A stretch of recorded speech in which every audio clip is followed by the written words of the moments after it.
Jane Seymour's story has often been overshadowed by the more dramatic figures swirling around King Henry VIII.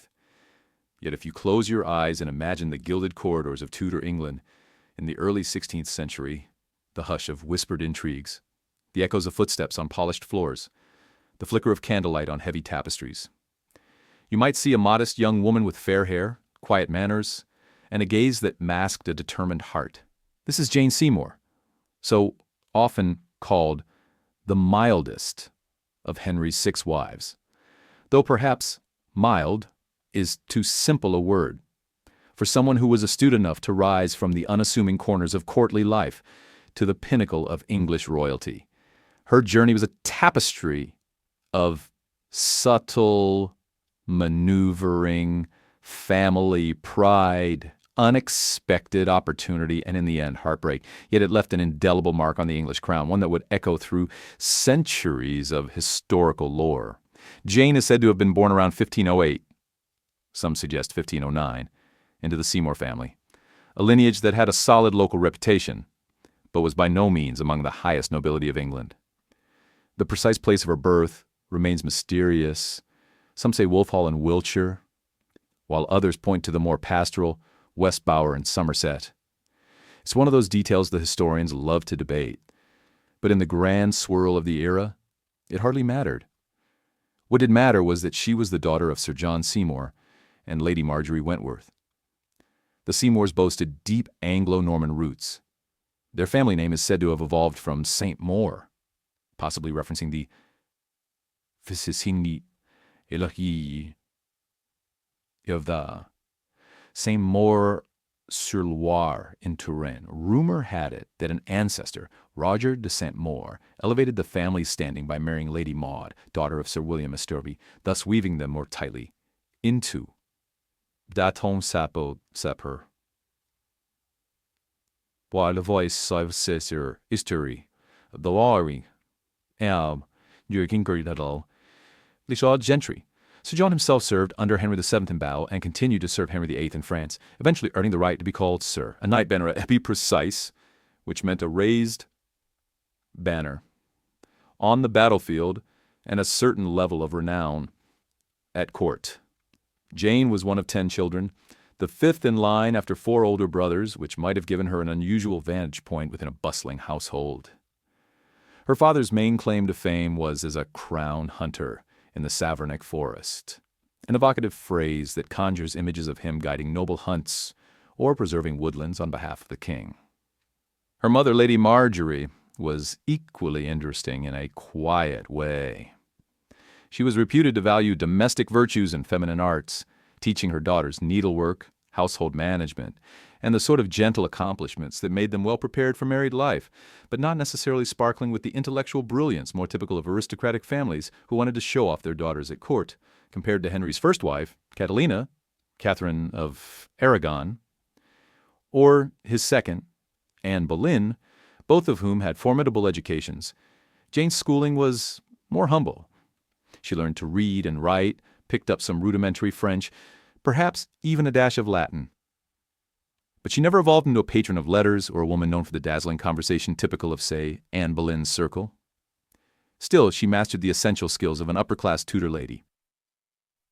Needlework, embroidery, discreet conversation, and a gentle demeanor that would serve her well in the chessboard of court politics. Though not deemed brilliant, Jane was hardly dull. She was reputed to be quite adept at horseback riding and hunting, pursuits that offered a touch of the outdoors and a taste of excitement. One can picture her galloping across lush English fields, golden hair streaming behind, her eyes set on the pursuit ahead.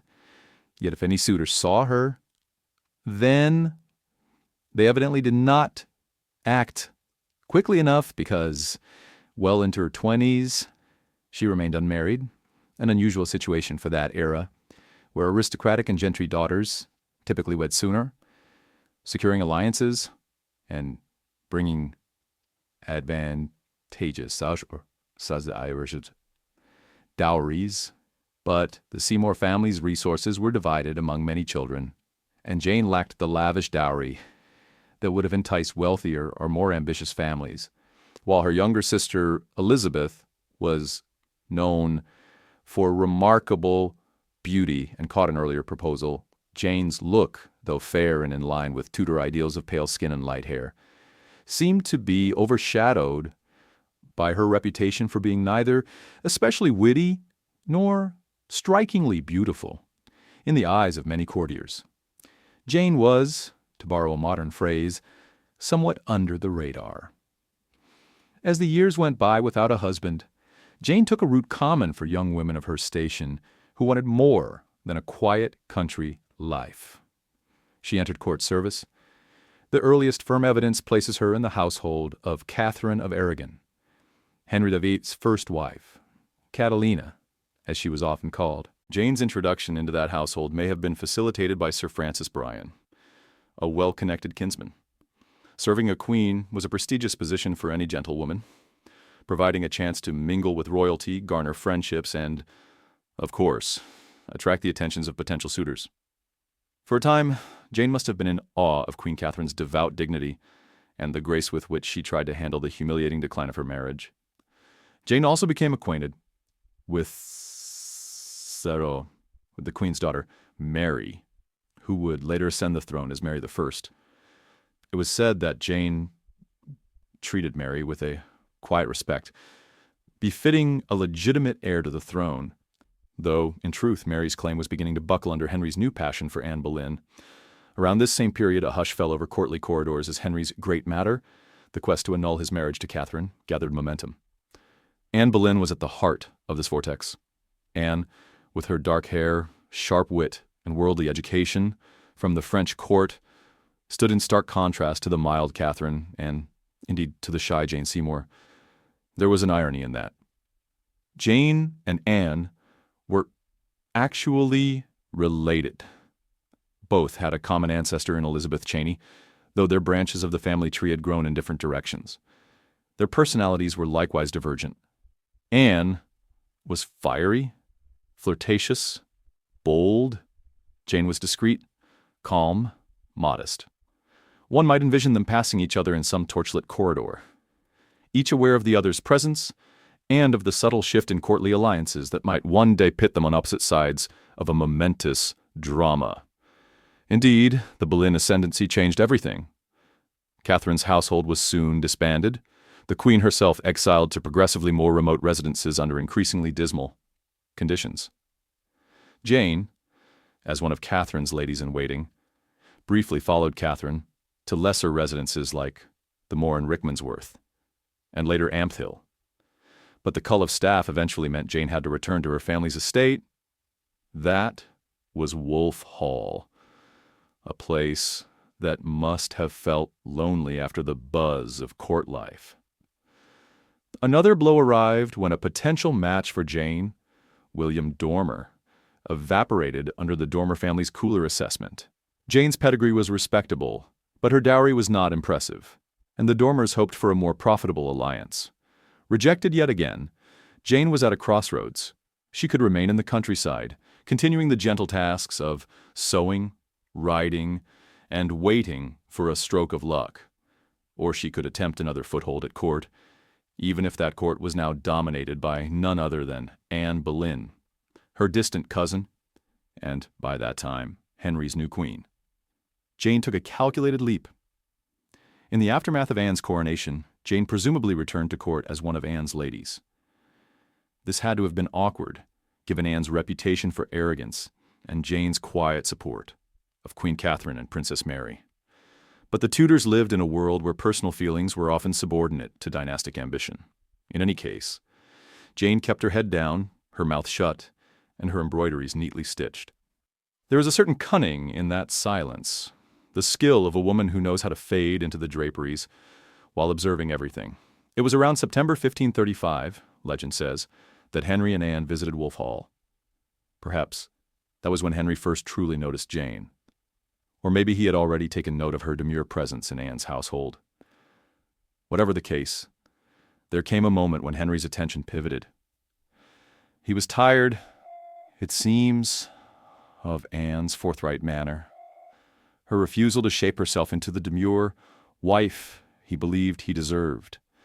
He had chased Anne for years, only to get a chaotic marriage that was quickly souring, not least because Anne had given him a daughter, the future Elizabeth I, rather than the much-desired son.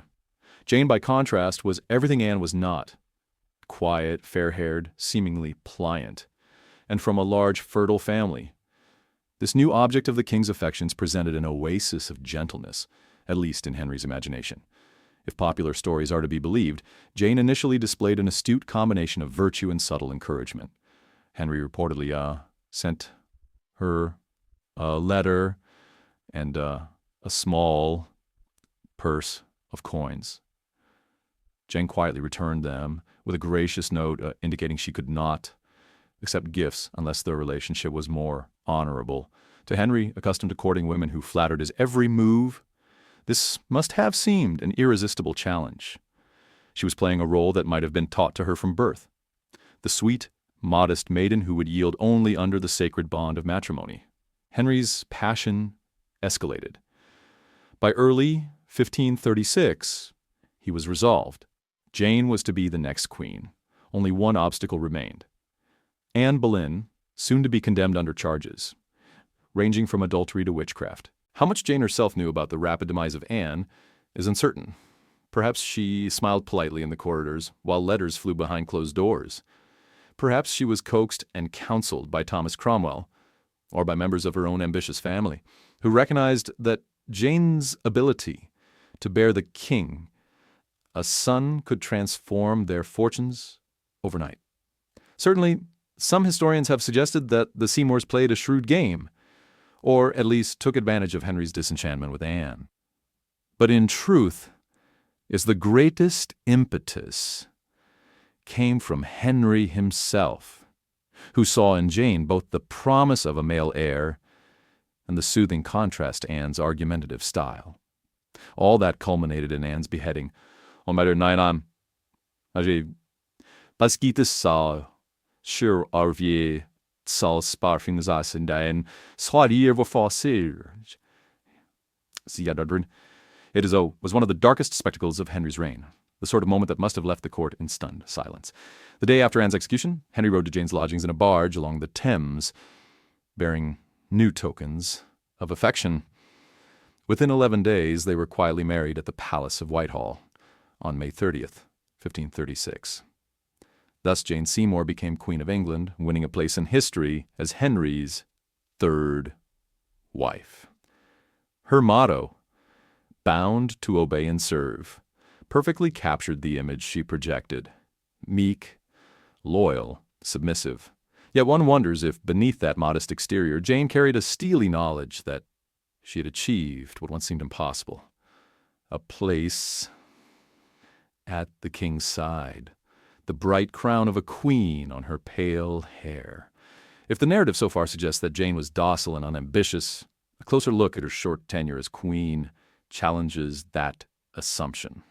From the outset, she showed an interest in smoothing tensions that plagued Henry's realm. She tried to reconcile him with his daughter Mary, who had been declared illegitimate under Anne's influence. Jane's Catholic sympathies likely played a role here, as Mary was also deeply devoted to the old religion, and Jane hoped that healing the father-daughter rift might serve both personal and political ends.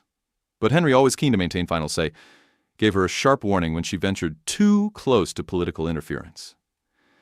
After an uprising called the Pilgrimage of Grace, Jane apparently pleaded with him to show clemency to the rebels, who were largely motivated by religious traditionalism and resented Henry's break with Rome. Henry, outraged at her audacity, is said to have reminded her that the last queen who meddled in his affairs ended up quite literally losing her head. Jane, wiser than Anne, backed away at once. It would have been foolish to press further. In the official records, Jane's primary focus was to produce the male heir Henry so desperately wanted. She saw how Catherine's failure to provide a living son and Anne's subsequent miscarriages triggered so much heartache and danger. Jane likely recognized that her best hope for security, and that of her family, lay in giving Henry a prince. And so, when she became pregnant in early 1537, the entire court buzzed with anticipation, none more than Henry himself. Jane's family found its fortunes rising. Her brothers Edward and Thomas Seymour gained favor, and the king lavished gifts on the queen. She had a taste for quail, and courtiers scrambled to obtain them from distant Calais or Flanders. Henry arranged for the best midwives and physicians to attend her around the clock. On October 12th, 1537, at Hampton Court Palace, Jane's long labor ended in success. She delivered a healthy baby boy, Edward, Henry's only son who would survive infancy. The child was hailed as the answer to England's prayers, and celebrations rang out across the realm. Christened with pomp on October 15th, the baby brought Jane the highest possible prestige as queen. At last, Henry had the legitimate male heir he'd wanted for decades. One can imagine Jane, exhausted but triumphant, hearing the cheers from her chambers, feeling the sweet relief that her place was secure. And yet, even in that triumphant moment, fate's shadow lingered. Jane's labor had lasted 2 days and 3 nights, physically punishing, especially in an age before modern medicine. Soon after Edward's birth, Jane developed a feverish infection. For a brief window of days, Henry and the court thought she might recover. Some historians have suggested Henry was initially so delirious with joy that he scarcely grasped the danger. After all, so many Tudor women faced perilous childbirths and recovered. But by October 23rd, she was gravely ill, likely from puerperal fever, a common postpartum complication in that era. By the early hours of October 24th, Jane lay dying. Nurses and physicians could do nothing to stem the infection. A final anointing was performed. As the candles flickered, the once hopeful queen slipped away, scarcely 2 weeks after giving birth to the sole legitimate son Henry would ever have. Her death was a heartbreaking blow to the court. Henry, so often seen as a ruthless and tyrannical figure, openly grieved. This was his true wife, as he would famously refer to her in the years ahead. Indeed, of his 6 spouses, Jane was the only one to receive a queen's funeral fit for a regal consort, a lavish ceremony, replete with heraldic trappings.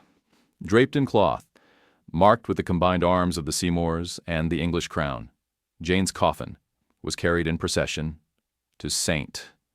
George's Chapel at Windsor Castle. At the forefront of her funeral train walked Mary, Henry's daughter, by Catherine of Aragon. Mary had grown fond of Jane, who had shown her kindness when so many at court had turned away. But in the end, the young queen's greatest gift to Henry, a legitimate son, was also what cost her life.